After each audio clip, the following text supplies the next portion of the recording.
Jama'a assalamu alaikum. A yau na zo zan kawo muku bayanai akan zirga-zirgar jiragen sama da ke amfani da sinadarin hydrogen.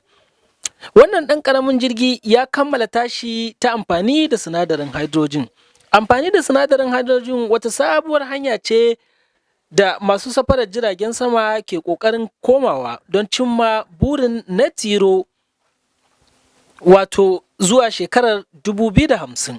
Shi dai zirga-zirgar jiragen sama yana fitar da gurɓatacciyar iska har kusan kashi 20 a cikin wadda aka ittifaƙin a shekarar 2021. Masana sun yi ittifaƙin amfani da sinadarin hydrogen shine abin da zai mamaye duniya a nan gaba. Ana iya samar da sinadarin liquid hydrogen ta amfani da solar ko kuma iska, wato abin da ake cewa wind energy. Jirgin ka iya tafiyar tsawon mil 450 da iskar sinadarin hydrogen, sai kuma tafiyar mil 950 da kuma liquid hydrogen.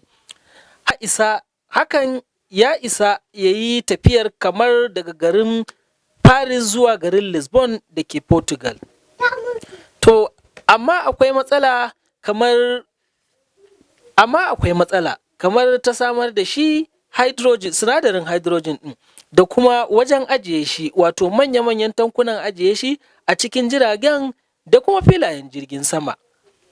Mu haɗu a bidiyo na gaba domin ganin da me muka zo. Assalamu alaikum. Sunana Nura Tasi'u.